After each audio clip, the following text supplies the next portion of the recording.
Hello, family. Thank you for coming over to the house tonight. And just kick off your shoes and relax your feet.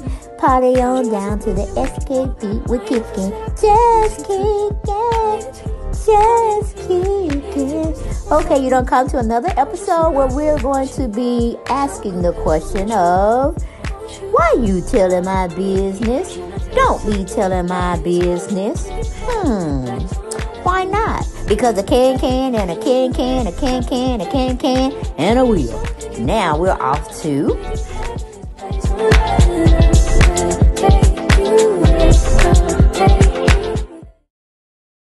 Hello everyone, and welcome back to the channel. Yes, welcome back to Deb Chanel's Space World, where we get down and we talk about pretty much everything we want to talk about.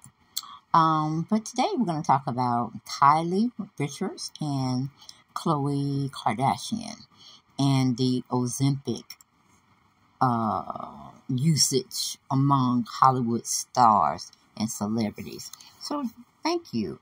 I need you to like, share, and subscribe to the channel as well as you see it rolling across your screen.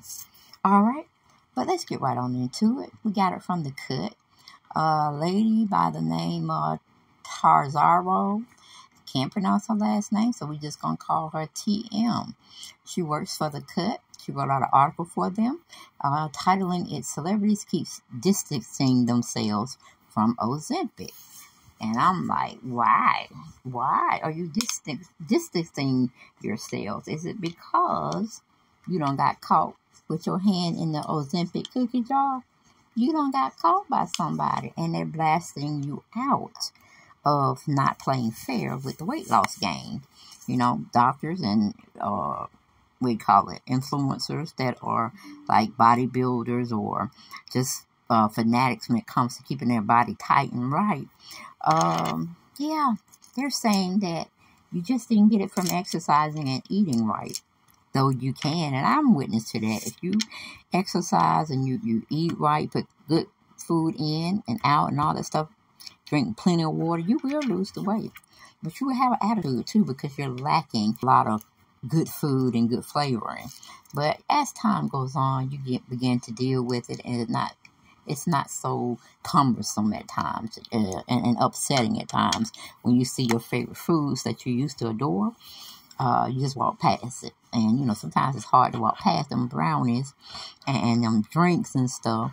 But when you do get it under control, you feel much better about it. But anyway, we're not talking about me. We're not talking about most people that try to exercise and do the right thing.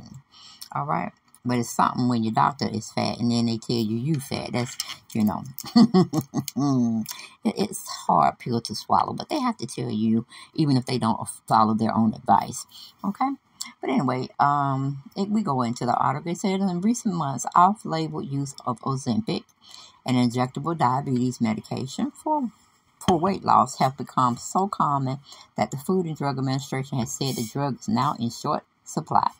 Unsurprisingly, the drug, which comes with both a high out-of-pocket cost and an undesirable side effects, is especially popular in Hollywood. Okay?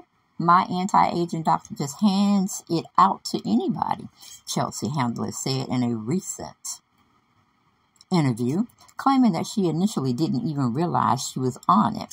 And Chelsea Handler, we're not going to go there with you. We don't even know why you're doing this interview. Because you pretty much just told on yourself, and you look kind of stupid for saying a doctor gave you something and then advise you of the side effects or why he was giving it to you in the first place. Okay? So we're going to move on from that. We're just going to call bullshit on that particular statement.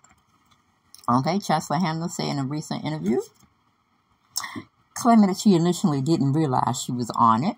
Inevitably, fascination with the latest weight loss trend for the rich and famous has led to rampant speculations about which celebrities are taking it. By now, you probably heard rumors that Ozempic may have helped Kim Kardashian fit into that Marilyn Monroe dress for the Met Gala, where she infamously told Vogue she's dropped 16 pounds and haven't eaten carbs or sugar in 3 weeks, okay? Speculations has also plagued Khloe Kardashian and the Real Housewives of Beverly Hills star Kyle Richardson, okay? For her part, Richardson has repeatedly denied the accusations and attributed her weight loss to militant gym routine and diet. Most recently, she said she's put a lot of effort into her diet and exercise and taking care of herself. So when people like to think I took the easy way out, it's really frustrating to me. Emphasizing that last point, she added, I worked really hard. Khloe Kardashian also denied taking the drug. Let's not discredit my years of working out. She wrote in a since-deleted Instagram comment, I get up 5 days a week and at 6 a.m. to train. Please stop with your assumptions. Now, if you stand in your shit, Khloe, and you mean what you say when you said you meant it, why would you delete the post? It should be staying up there as a homage to yourself that you do the right thing, and that's why you got the good body, okay? And it had nothing to do with the Ozempic medication made for diabetes, okay? Moving on, it says these comments are tone deaf, sure, but they also play into harmful stereotypes that people with bigger bodies have long had thrust at them. The flip side of the suggestion that people who successfully manage their weight are hardworking is that those who struggle to lose weight are not. In addition to perpetuating misconceptions that people who are fat don't eat well, don't exercise, and are lazy and undisciplined. Equating weight loss with hard work and dedication reinforces the idea that being thin is a moral good. In saying that she doesn't take the easy way out, Richards implied that people who do take medication for weight loss are somehow cutting corners. Most fat people know that there is no shortcut. If someone who is obese is taking medication that's directed by a doctor, chances are they've already tried other avenues and feel like they have no choice but to withstand the side effects like nausea and diarrhea. My only take on Ozempic weight loss shortcuts is that if you think fat people should be thin, but you also think we need to earn thinness through torturous food restrictions, social frustration, and ED-like obsessions, you just still wants to punish fat people for being fat, the writer Helen Rosner tweeted. I'm like, go ahead. They're always punishing fat people, you know. They always giving you that stereotype. They feel like you just lazy, you don't want to exercise, you eat the wrong foods, you don't eat at the right time, you overeat, you know, all those things go on and on and on. But the tables have turned. They're really opening, and the time of reckoning has been upon us, or is upon us, to show that these thin little people that are in Hollywood or on reality shows or in the news media, period, they do a lot more than what they tell you. Now, they not only restrict their dieting, meaning their calories they intake is probably at, 500 to 1,000. They eat nothing that is that will cling to the body, you know, like sugar, sweets, carbs, and they're miserable. Okay, but now this is just like a wake-up drug for them where they can cheat here and there and still lose it because they know Ozempic is for diabetes, but a lot of practitioners use it for weight loss, and they're giving it to people that have the correct mass index. They're just like 10 pounds shy from being their normal weight for their height and their BMI, body index, but yet they still want to be pencil thin.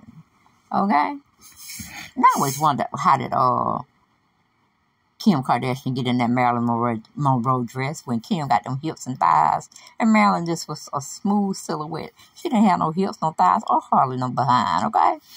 So, yes, Kim pulled the wool over our eyes, but now the veil is lifting, Kim, and we see what you did to get into that dress, girl.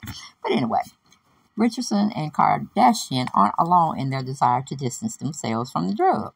Few celebrities have admitted taking Ozempic or similar medication like Wegovy and Mounjaro. Handler Elon Musk and Rosie O'Donnell states are rare exceptions, suggesting that even weight loss drugs are surging in popularity. There's still shame associated with them. Celebrities don't owe us any information about their health or what medications they take, nor should they have to defend their bodies, diets, or exercise habits. Now, I disagree with that comment. I disagree with her putting this in her article, because one thing we know and two things are for sure: people want to be thin, because that's the society telling them if they're not thin, they won't make it in the world. If they're not thin, they are nobody. If they're not thin, they're going to get no public press that is favorable, even in the medical health journals and the researches and studies that they do. Or say if people want to call themselves entering into the entertainment field, be it acting, dancing, singing, playing musical instruments, whatever. It's not going to happen. All right, because it's not the type of look they're going for and never have went for. So you don't have a choice if you want to be in one of those professions, you know, vain and really tacky for shaming people or feeling like they have to lose weight even when they're thin as well. But, you know, it's an illness for that. Is it dysphoria? It's something like that, where you look at yourself, but you don't see the real picture. You see some picture you have put in your mind to see. Yeah, it's just like being in a circus, and you go to one of those circus acts, and they have this weird mirror, and when you look at it, your whole figure, your whole face is distorted. That's how they see themselves when they look in the mirror. They don't see what other people would see, which they're fine. They see something totally different. So see, they have to train their mind. Not only their body, you have to train their mind to think proper, once again, of what they see when they're looking in the mirror. Okay, and that happens to ordinary, everyday people as well, who are sick with trying to be thin. But anyway, going off of that, because that was all my story I was telling, not in the person's article.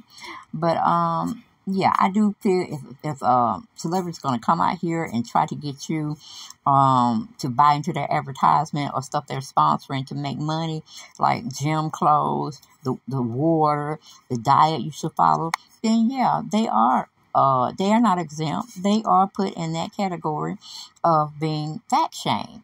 And, you know, yes, they do deserve to give us a reason of why they chose what they chose, because they didn't give the true story. They made us believe that they was up here exercising and eating right, but they were doing other things like this.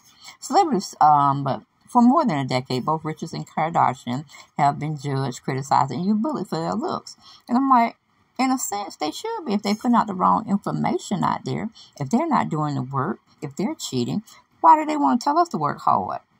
And you know, go all through those torturous exercise programs and eating like a rabbit. No, take accountability is what I got. Take accountability. Thanks for watching.